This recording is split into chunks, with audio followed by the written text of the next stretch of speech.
नमस्कार दोस्तों, मैं पंकज कुमार और स्वागत है आपका हमारे YouTube चैनल चयन मंत्रा में। और I hope and I wish कि आप बहुत अच्छे होंगे, आपकी पढ़ाई बहुत अच्छी चल रही होगी और आपके जो भी टारगेट हैं आप उनको पूरा करने के लिए निरंतर प्रयास कर रहे होंगे। और आज हम एक बहुत ही इंपॉर्टेंट टॉपिक के बारे में प्रीवियस ईयर के एमसीक्यूज को डिस्कस करने वाले हैं, जो बहुत सारे डिफरेंट एग्जाम में आए हुए हैं, जो कि किससे रिलेटेड है, यानी कि जो वर्ल्ड वाइड यानी कि अंतरराष्ट्रीय लेवल पर जो भी ऑर्गेनाइजेशंस हैं, जैसे वर्ल्ड बैंक हो गई, यूनेस्को हो गई, वर्ल्ड हेल्थ ऑर्गेनाइजेशन हो गई, इनमें जो जो रिलेटेड जितने भी ऑर्गेनाइजेशन सब में जो एमसीक्यूज हैं हम उनको डिस्कस करेंगे। और नॉट ओनली एमसीक्यू डिस्कस करेंगे, हम डिस्कस करेंगे उनकी डिटेल्ड, उनकी बारीकियों को जानेंगे, उसका पोस्टमार्टम करेंगे। और देखिए, इस वीडियो में आगे बढ़ने से पहले आप सभी से रिक्वेस्ट है कि आप हमारे चैनल को सब्सक्राइब कीजिए और देखिए थोड़ा यार अपने फ्रेंड फैमिली के साथ शेयर कीजिए, थोड़ा लगे हमें भी कि हाँ भाई लोग जुड़े हुए हैं। और देखिए, बहुत इंटरेक्टिंग सेक्शन होने वाला है। अगर आपको कोई भी डाउट होने वाला है, कोई भी इशू होने वाला है, आप हमें नीचे कमेंट सेक्शन में कमेंट करके अपना फीडबैक दे सकते हो, या आप हमारा टेलीग्राम चैनल भी ज्वाइन कर लो। और देखिए, और अगर आपको अपनी पढ़ाई को अच्छा बनाना है तो आप प्ले स्टोर पर जाके चयन मंत्रा के नाम से सर्च करिए, आपको हमारा ऐप अवेलेबल होगा, आप उसको भी डाउनलोड कर सकते हो। वहां पे आप फ्री में क्यूज अटेम्प्ट कर सकते हो, टेस्ट अटेम्प्ट कर सकते हो और बहुत ही जल्दी उस पर बहुत सारी इंफॉर्मेशन आपको मिल जाएंगी जैसे जैसे जानकारी होगी। तो चलिए without any further delay start करते हैं हमारी वीडियो को। और पहले हम लेंगे क्या, रेड पेन लेंगे इसमें, ठीक है।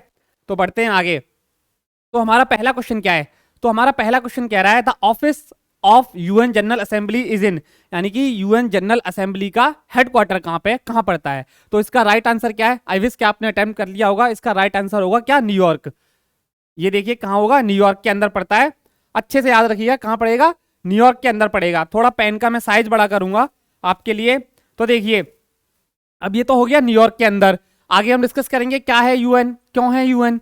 तो देखिए, अब जैसे वियना, तो वियना में किसका भाई ऑफिस पड़ता है, तो देखिए वियना में ऑफिस पड़ता है आपका ओपेक का, इसको मत भूलना, ओपेक का हेडक्वार्टर पड़ता है। एक पड़ता है आईएईए का, इसको भी याद रखिएगा, आईएईए। ओपेक बोले तो क्या होता है, Organisation of Petroleum Exporting Countries, याद रखिएगा। बात करें IAEA, International Atomic Energy Agency, जितने भी न्यूक्लियर सिविल इंस्टॉलेशन है वर्ल्ड में उन सभी को ये देखती है, अच्छे से याद रखना। बात करें पेरिस, तो पेरिस के अंदर किसका हेडक्वार्टर है, यूनेस्को का, अच्छे से याद रखना, जो वर्ल्ड हेरिटेज साइट्स का दर्जा देती है। United Nation Education Scientific Cultural Organisation. और बात करें ज्यूरिक, तो ज्यूरिक के अंदर किसका हेडक्वार्टर है, ज्यूरिक के अंदर पड़ता है भाई फीफा का। बताइए मुझे, हाल ही में फीफा वर्ल्ड कप किसने जीता, तो भाई द गोट, यानी कि ग्रेट ऑफ ऑल टाइम। आप अक्सर देखते हो कि गोट गोट चलता है, लोग उसका मतलब बकरी से निकाल लेते हैं, लेकिन बकरी नहीं होता, उसका मतलब होता है ग्रेट ऑफ ऑल टाइम। तो अर्जेंटीना ने जीता है और मेसी ने जिताया है। और याद रखने का, फीफा का हेडक्वार्टर कहां पे पड़ता है, ज्यूरिक के अंदर, ज्यूरिक जर्मनी के अंदर, अच्छे से याद रखिएगा। और ये देखिए, ये आपको क्या है, ये जनरल असेंबली का फोटो दिख रहा है, कितनी अच्छी फोटो है, आपको एकदम क्लियर। ये है यूनाइटेड नेशन की जनरल असेंबली। इसके अंदर ये कब बनी थी, 1945 में बना था यूनाइटेड नेशन। और इसके अंदर कितने मेंबर है, 193 मेंबर, मतलब मोस्ट ऑफ कंट्रीज जो है इसकी मेंबर है, 193 इसके मेंबर है, अच्छे से याद रखिएगा, बिल्कुल मत भूल जाना इसको। और आगे बढ़े तो देखिए, अगला हमारा क्वेश्चन होने वाला है क्या, which of the following is not associated with the UNO, यानी कि यूनाइटेड नेशन ऑर्गेनाइजेशन से इसमें से कौन सा एसोसिएटेड नहीं है। तो इसका राइट आंसर क्या होगा, इसका राइट आंसर होगा आसियान, यानी कि option C is the right answer, अच्छे से याद रखिएगा इसको। इसका राइट आंसर हो गया आसियान। अब आसियान बोले तो क्या होता है, तो देखिए आसियान का मतलब होता है association of south east Asian nation, अच्छे से याद रखना, भूलना मत। इसके हेडक्वार्टर कहां है, 1967 में रेडी हुआ था बनके, और जकार्ता इंडोनेशिया में इसके हेडक्वार्टर पड़ते हैं, अच्छे से याद रखना, इसको भूलना मत।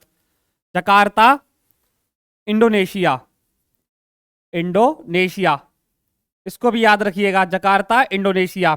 अब बात करें यूनाइटेड नेशन की, तो देखिए डब्ल्यूएचओ के हेडक्वार्टर कहां है, हर किसी को पता है, आपने अगर बेसिक भी पढ़ा है तो भी पता है, जेनेवा स्विट्जरलैंड के अंदर पड़ते हैं, इसको मत भूलनेगा। आईएलओ क्या होता है, आईएलओ होता है इंटरनेशनल लेबर ऑर्गेनाइजेशन। देखिए यूनाइटेड नेशन के क्या होता है, यूनाइटेड नेशन के 6 प्रिंसिपल ऑर्गन है, 6 में से 5 मेन है, जैसे कि यूनाइटेड नेशन की जनरल असेंबली जो कि न्यूयॉर्क के अंदर है, सिक्योरिटी काउंसिल भी वहीं पर है, और एक कौन सा है, इंटरनेशनल कोर्ट ऑफ जस्टिस जो द नेदरलैंड हेग के अंदर पड़ता है। एक है सोशल एंड इकोनॉमिक काउंसिल, अच्छे से याद रखना है इसको भी। और एक है आपका क्या, ट्रस्टीशिप काउंसिल, जो अभी इतना ज्यादा एक्टिव यानी कि यूज में नहीं रहता। और छठा है यूनाइटेड नेशन सेक्रेटेरिएट, अच्छे से याद रखिएगा। ये हो गए 6 प्रिंसिपल ऑर्गन।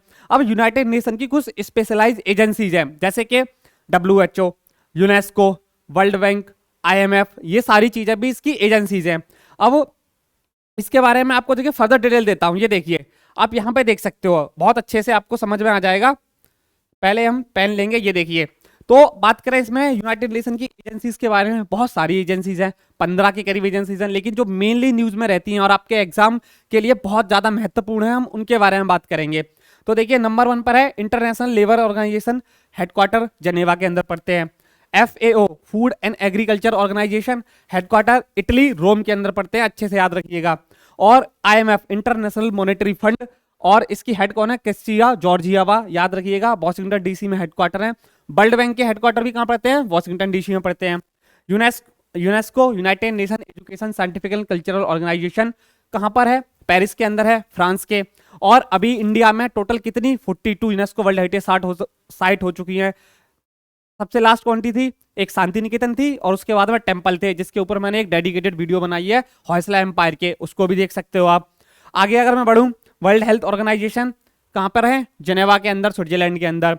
बात करें IVRD क्या है, IVRD देखिए वर्ल्ड बैंक ना, एक वर्ल्ड बैंक जो आप जानते हो वो 2 ग्रुप से मिलकर बनता है, यानी कि 2 ऑर्गन है, एक IDA एक IVRD। IVRD होता है international bank for reconstruction and development, याद रखिएगा, वॉशिंगटन DC में हेडक्वार्टर है।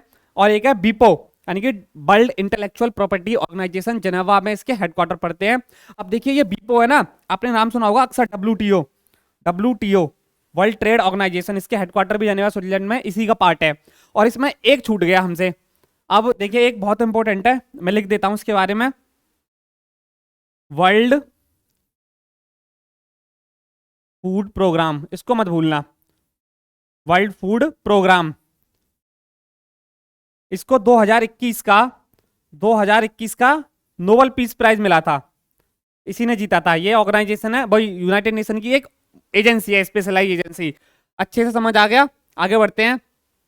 बिल्कुल भी। और देखिए जिनको हिंदी में जानना है, हमारे साथ जुड़े रहोगे ना, कोई प्रॉब्लम कोई दिक्कत नहीं होने वाली भाई आपको। आप बस ट्रस्ट रखिए हम पे, हम आपकी पूरी तैयारी कराएंगे। आपका जो भी सपना है, आपको वर्दी चाहिए वर्दी दिलाएंगे, आपको जिस जॉब में जाना है उसके लिए पूरे आपके डेडिकेटेड सीरीज चलाएंगे आगे।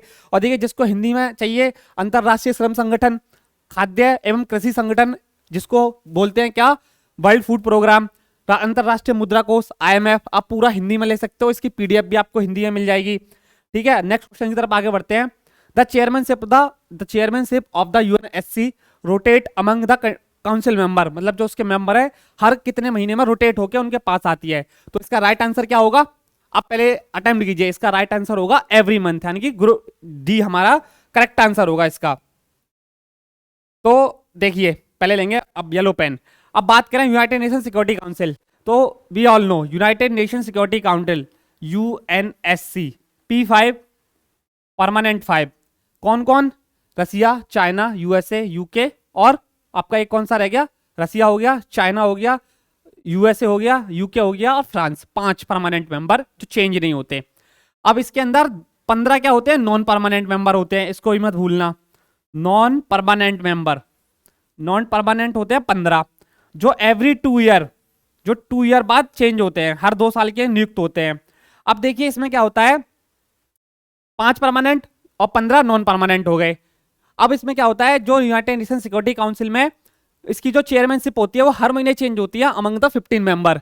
अल्फा न्यूमेरिक, यानी कि जिस कंट्री का नाम A से शुरू होता रहा है उसको पहले मिलेगी, फिर जिसका B से हो रहा है उसको, फिर C से हो रहा है उसको मिलेगी। याद रखिएगा हर मंथ चेंज होती है।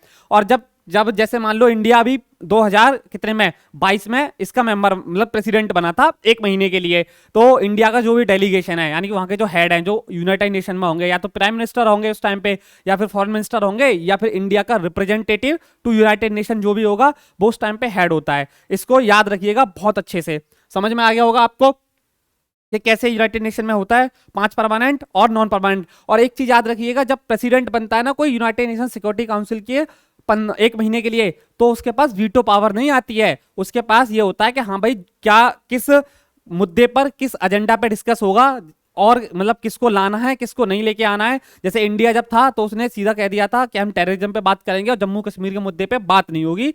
ये उनके पास में पावर होती है उस 1 महीने के लिए। आई होप कि आपको समझ आया। बढ़ते हैं हमारे नेक्स्ट क्वेश्चन की तरफ। यही सब डिटेल आपको यहाँ पे लिखी हुई है, इसको पढ़ लेना। अगला क्वेश्चन है हमारा the permanent secretariat of SAARC, मतलब सार्क के हेडक्वार्टर कहाँ है, सिंपल आपसे ये पूछा जा रहा है। तो इसका राइट आंसर होगा आपका क्या, ढाका? नहीं भाई, ढाका तो बिल्कुल नहीं हो सकता। न्यू दिल्ली बिल्कुल भी नहीं। कोलंबो बिल्कुल नहीं। इसका राइट आंसर होगा आंसर डी हमारा काठमांडू। काठमांडू नेपाल के अंदर होगा। अब बात करें काठमांडू नेपाल में होगा तो फिर ढाका में क्या होगा? तो देखिए ढाका में किसका हेडक्वार्टर है? ढाका में आपका हेडक्वार्टर पड़ेगा किसका? बिमस्टेक का। इसको मत भूलना, बिमस्टेक अच्छे से याद रखिएगा। बिमस्टेक का पड़ेगा bay of Bengal multi sectoral technical and economic cooperation. अच्छे से याद रखिएगा। अगर मैं बात करूं आपसे बिमस्टेक के बारे में, तो बिमस्टेक कब बना? तो देखिए बिमस्टेक कब बना? 1997 में बना। अच्छे से याद रखिएगा, भूलना मत बिल्कुल भी। ठीक है, बढ़ते हैं आगे। तो देखिए अब आप यहाँ पे देखिए सार्क। सार्क मतलब हिंदी में क्या बोलेंगे? दक्षिण एशियाई क्षेत्रीय सहयोग संगठन। जो हमारे क्या है, दक्षिण एशियाई क्षेत्र है, उनके बीच में एक ग्रुप है जो क्या करते हैं, आपस में कोऑपरेशन बढ़ाने के लिए, कोऑपरेशन इन द सेंस के ट्रेड के बीच में और आपस में रिलेशंस को इंप्रूव करने के लिए ग्रुप है ये। इसके लिए अच्छे से याद रखिएगा। 8 दिसंबर 1985 को बनके रेडी हुआ था और स्टैब्लिश बता दिया। काठमांडू नेपाल में हेडक्वार्टर है। और कौन है? गोलन सवार इसके कौन है? हेड हैं। अब इसके मेंबर कंट्रीज की बात करें तो कौन कौन है? तो देखिए इंडिया हो गया, पाकिस्तान हो गया, अफगानिस्तान हो गया, नेपाल, भूटान, श्रीलंका, मालदीव। टोटल 8 कंट्रीज इसके मेंबर स्टेट हैं। अच्छे से देख सकते हो, अफगानिस्तान, नेपाल, भूटान सब कुछ लिखा हुआ है। बढ़ते हैं हमारे नेक्स्ट क्वेश्चन की तरफ। तो देखिए हमारा अगला क्वेश्चन है कि क्वाड का इनमें से कौन सा कंट्री ऐसा है जो क्वाड का मेंबर नहीं है? तो इसका राइट आंसर क्या है बताइए जरा। जापान? अरे नहीं, जापान करोगे तो भगवान भी माफ नहीं करेगा आपको, क्योंकि बताता हूं आगे। इसका राइट आंसर होगा रसिया, क्योंकि जापान तो वो पहला कंट्री था जिसने इसका आइडिया दिया था कि हमें एक ऐसा ग्रुप बनाना चाहिए। अच्छे से याद रखना। अब क्वाड की बात करें तो क्वाड क्या है? तो देखिए क्वाड का मतलब होता है क्वाड्रिलेटरल सिक्योरिटी डायलॉग। अभी तक क्या है कि क्वाड के बीच में जो कंट्रीज है कौन कौन सी? India, Australia, Japan and USA. इनके बीच में कोई मिलिट्री पैक्ट नहीं हुआ है, लेकिन ये मिलिट्री एक्सरसाइजेस करते हैं, आपस में कोऑपरेशन बढ़ाते हैं। और देखिए मेन इसका जो मतलब इशू है ना, मतलब बनाया जिस लिए इसको बनाया गया था वो था चाइना को चेक में रखने के लिए। इंडो पैसिफिक रीजन यानी कि हिंद प्रशांत महासागर का जो रीजन है उसको स्टेबल रखें, फ्री इकोनॉमी हो, फ्री टू नेविगेट हो, सब लोग जा सकें, चाइना उसमें अपना दबदबा ना बना ले, इसलिए स्क्वाड ग्रुप को बनाया गया था। बना कब था? 2007 में बना था, लेकिन बीच में ठंडे वस्ते में डाल दिया गया, कोई काम नहीं हुआ। लेकिन उसके बाद में क्या हुआ, इसको 2017 में फिर से रीस्टार्ट किया गया। आप कह सकते हो क्या करा गया? रीस्टार्ट किया गया इसको। ये देखिए सेम आपको यहीं लिखा हुआ है, क्वाड्रिलेटरल सिक्योरिटी डायलॉग है। India, China, India, USA, United states और ऑस्ट्रेलिया इसके मेंबर स्टेट हैं। 2007 में बना। और ये आप फोटो देख सकते हो चारों कंट्रीज के हेड ऑफ स्टेट्स की। ये कौन सा है? क्वाड का लास्ट समिट जापान के हिरोशिमा में हुआ था 2023 का। भूलना मत, क्वेश्चन आ जाए। 2023 का क्वाड समिट कहां हुआ है? हिरोशिमा में हुआ है। अच्छे से याद रखिएगा इसको, हिरोशिमा के अंदर हुआ है, बिल्कुल याद रखना। बढ़ते हैं हमारे नेक्स्ट क्वेश्चन की तरफ। ये देखिए आप हिंदी में ले सकते हो, लेकिन देखिए भाई साहब ये बहुत बड़ी मिस्टेक कर दी, ये माफ नहीं करी जाएगी। ये ट्रैक्टर किसने लिखा है? ये हमारे जो टाइप राइटर हैं जो हिंदी में ट्रांसलेट किया है उन्होंने मिस्टेक कर दी है इसके लिए। ठीक है, बाय मिस्टेक से हो गया, कोई नहीं। आगे बढ़ते हैं। World Bank is also known as, यानी कि वर्ल्ड बैंक का और दूसरा नाम क्या है? तो इसका राइट आंसर क्या है? इसका राइट आंसर होगा IVRD। अच्छे से याद रखिएगा क्या होगा? IVRD। अब IVRD के बारे में बात करें तो क्या होगा? International bank for reconstruction and development. अब मैं बताता हूं ये है क्यों। देखिए जब वर्ल्ड वॉर 2 खत्म हुआ था 1945 में, 1944-45 में, 44 में, जब जाके क्या हुआ कहता है, यूरोप पूरी तरह मतलब कह सकते हो तहस महस हो चुका था। बहुत ज्यादा मानहानि हुई, बहुत ज्यादा पैसा बर्बाद हुआ, सब कुछ टूट चुका था। तो यूरोप को फिर से रिबिल्ड करने के लिए, बनाने के लिए ये बैंक बनाई गई। अब इस बैंक के भी 2 ऑर्गन थे, यानी कि इसका ऑफिशियल नाम होता है IVRD, इसको याद रखिएगा, IVRD, और एक होता है IDA। इन दोनों से मिला के ही क्या बनता है? वर्ल्ड बैंक मिलता है, इसको भी याद रखिएगा। इन दोनों को मिला के वर्ल्ड बैंक बनता है। IVRD क्या होता है? International bank for reconstruction and development. IDA होता है इंटरनेशनल डेवलपमेंट एसोसिएशन। याद रखिएगा, आ सकता है आपसे एग्जाम में पूछा जा सकता है, बिल्कुल। और देखिए आपको यही इंफॉर्मेशन यहाँ मिलेगी, सेम आपको सारी रिटर्न फॉर्म में दे दी गई है। वर्ल्ड वॉर 2 जब हुआ था तब उसको जो यूरोप का डिस्ट्रक्शन हुआ था उसको रिबिल्ड करने के लिए लाएगा। 7 जुलाई 1944 में वर्ल्ड बैंक बना। IVRD और इंटरनेशनल डेवलपमेंट एसोसिएशन के वो है ऑर्गन है, मतलब इन दोनों को मिला के ऑफिशियली हम वर्ल्ड बैंक बोलते हैं। हेडक्वार्टर कहाँ है इसके? Washington DC for District of Columbia. बात करें मेंबर तो 189 जो कंट्रीज हैं इसकी मेंबर हैं। नेक्स्ट आगे बढ़ते हैं तो देखिए ये विश्व बैंक हो गया आपका। आगे हमारा क्वेश्चन कह रहा है कि which of the following is not a member of EU मतलब यूरोपियन यूनियन। यूरोपियन यूनियन का मेंबर कौन सा नहीं है? देखिए ये क्वेश्चन आपके लिए बहुत ट्रिकी साबित हो सकता है, अगर आपने थोड़ा सा दिमाग लगाया और करंट अफेयर को फॉलो कर रहे हो तो कर जाओगे। कौन सा आंसर होगा इसका? फ्रांस? फ्रांस तो बिल्कुल भी नहीं होगा। इसका राइट आंसर होगा यूनाइटेड किंगडम। अब यूनाइटेड किंगडम आप कहोगे अरे नहीं यूनाइटेड किंगडम कैसे होगा, वो तो यूरोप का मेन लीडर है, आप कह सकते हो न्यूक्लियर पावर है। नहीं नहीं ऐसा नहीं है। देखिए 2020 में जनवरी में जो है ब्रेक्जिट हुआ था, यानी कि ब्रिटेन एग्जिट। यूके का मतलब क्या होगा? Britain exit. तो वो यूरोपियन यूनियन से बाहर हो चुका है। अब जो भी रीजन थे वो उनके पर्सनल रीजन थे, हमें मतलब नहीं किस लिए अलग हुआ है, अच्छे से याद रखिएगा। और रीजन मेनली क्या था कि उनको लगता था कि ब्रिटेन के चक्कर में हम जो अपना इंडिया के साथ जैसे FTA बोले तो फ्री ट्रेड एग्रीमेंट साइन नहीं कर पा रहे हैं, फ्री ट्रेड एग्रीमेंट साइन नहीं कर पा रहे हैं। और जो और कंट्रीज के जैसे और यूरोपियन कंट्रीज 28 मेंबर हुआ करते थे तो उनको ज्यादा फायदा हो रहा है। तो इस वजह से बोरिस जॉनसन को जाना जाता है कि भाई ये वो इंसान थे जिन्होंने क्या हुआ, जिन्होंने ब्रेक्जिट कराया, जो ब्रिटेन है उसको यूरोपियन यूनियन से बाहर निकाला। अच्छे से याद रखना। नेक्स्ट क्वेश्चन आ रहा है कि यूरोपियन यूनियन के कितने मेंबर हैं, टोटल मेंबर स्टेट कितने हैं? तो अभी जैसे मैंने आंसर दे दिया है, बताओ कितना होगा? टोटल होंगे 27। टोटल 27 हो गए, पहले 28 हुआ करते थे, याद रखिएगा। बात करें यूरोपियन यूनियन की तो देखिए मैंने जैसे कहा यूरोपियन यूनियन जो यूरोप कॉन्टिनेंट है उसका एक ग्रुप है। किस लिए? क्योंकि वो उनको लगता है कि भाई देखो हम सब रंग भेद से एक जैसे हैं, हमारी बोलचाल भाषा एक जैसी है, तो हमें क्या करना चाहिए? आपस में कोऑपरेशन करना चाहिए, हमें ट्रेड को बढ़ावा देना चाहिए। और इनके लिए ना एक सैनिगन वीजा चलता है। सैनिगन वीजा यूरोपियन यूनियन में जितनी कंट्रीज हैं वो सैनिगन वीजा इशू करते हैं। उसमें क्या होता है कि एक वीजा लो और सारी कंट्री में आप फ्री टू ट्रेवल हो, आपको कहीं और के लिए वीजा नहीं लेना पड़ेगा। ये होता है जैसे आप इंडियन हो, अगर आपके पास सैनिगन वीजा मिल गया तो आप यूरोपियन यूनियन की सारी कंट्रीज में ट्रेवल कर सकते हो। अब बात करें इसकी तो 1 नवंबर 1993 में नीदरलैंड के अंदर इसको बनाया गया था। 27 मेंबर स्टेट हैं, पहले 28 हुआ करते थे। प्रेसिडेंट है इसके चार्ल्स माइकल। हेडक्वार्टर ब्रसल्स जो बेल्जियम में पड़ता है और लक्समबर्ग सिटी में पड़ता है जो लक्समबर्ग में है। बात करें इसकी जनवरी, याद रखिएगा जनवरी 2020 में जो यूके है ब्रिटेन है वो क्या कर गया? ब्रेक्जिट उसने कर दिया। ब्रेक्जिट हुआ था और वो ब्रिटेन बाहर हो गया यूरोपियन यूनियन से। अच्छे से याद रखना बिल्कुल। अगला हमारा क्वेश्चन कह रहा है क्या, सेम आपको हिंदी में मिल जाएगा। अगला क्वेश्चन कह रहा है where is the headquarter of NATO? NATO NATO NATO NATO मत करना, नेटो नेटो करना, ठीक है? नेटो है ये, नाटो नहीं है। नाटो क्या है? नाटो सॉन्ग है कौन सी मूवी का? आपने देखा होगा RRR, जिसको क्या ऑस्कर मिला है, ये भी याद रखिएगा, ठीक है? बात करें हेडक्वार्टर नेटो की तो ये कहां पड़ेंगे? ये बेल्जियम के अंदर पड़ेंगे। बेल्जियम कहां पड़ता है? बेल्जियम के अंदर ब्रसेल्स में पड़ेंगे, ये भी अच्छे से याद रखिएगा। बात करें नेटो की, नेटो क्यों बना? नेटो क्यों बना? जब वर्ल्ड वॉर 2 हुआ था, जब वर्ल्ड वॉर 2 खत्म हुआ, आपको पता है कि जो जर्मनी था, इटली थे, इन्होंने क्या अटैक करा था यूरोपियन, मतलब जो यूरोपियन कंट्रीज थे, तो उनको लगा कि वर्ल्ड वॉर 2 जैसा दोबारा कोई घटना ना हो, हमें कोई दोबारा फिर से अटैक ना करे, तो उन्होंने एक कलेक्टिव, सभी एक जगह आए, एक कलेक्टिव ग्रुप बनाया जिसको NATO, North Atlantic Treaty Organisation के नाम से जाना गया। और 1949 में ये बनके सामने आया।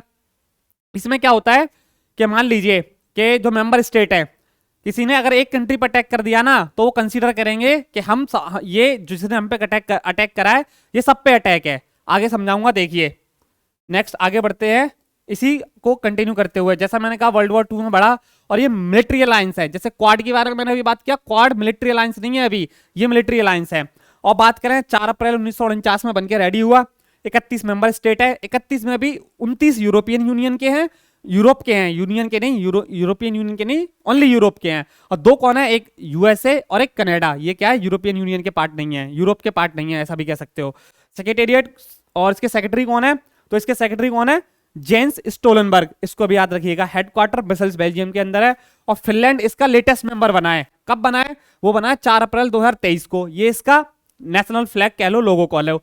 अभी आपको पता है कि वॉर चल रही है, 500 दिन से भी ज्यादा हो चुके हैं यूक्रेन और रसिया के बीच में।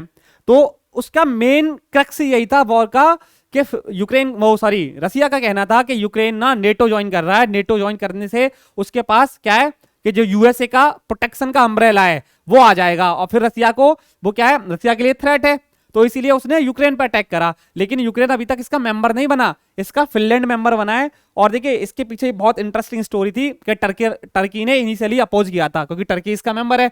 टर्की ने इनिशियली अपोज किया था फिनलैंड का कि ये नहीं बनेगा, लेकिन बाद में जब यूएस आया महान पावर, उन्होंने कहा शांत बैठो, चुपचाप इसको एग्री करो, और बन गए।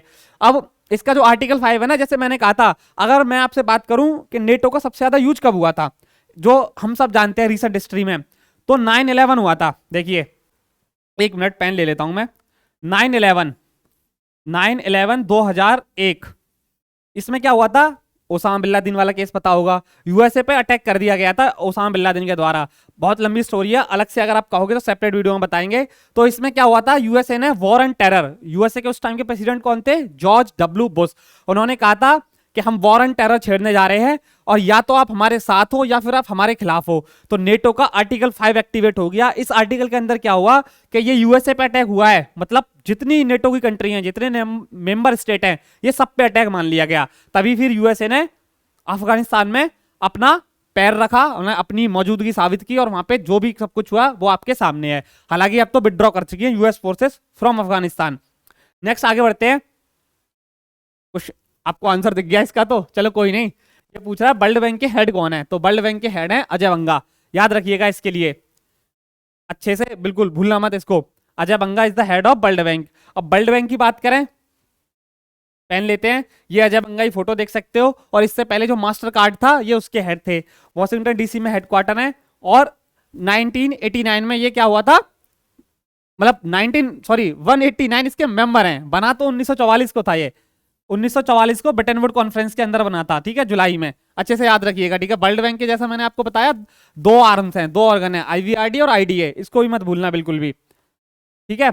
और ये था हमारे वीडियो का अंत। I hope and I wish ये आपको वीडियो अच्छी लगी होगी। अगर अच्छी लगे तो प्लीज हमें कमेंट में बताना, हम इस सीरीज को कंटिन्यू रखेंगे। और ये जितने भी क्वेश्चंस हैं ना, सारे प्रीवियस ईयर के क्वेश्चंस हैं जो आ चुके हैं, हमने उन्हीं को लेके इस वीडियो को पूरा का पूरा आपके सामने रखा है।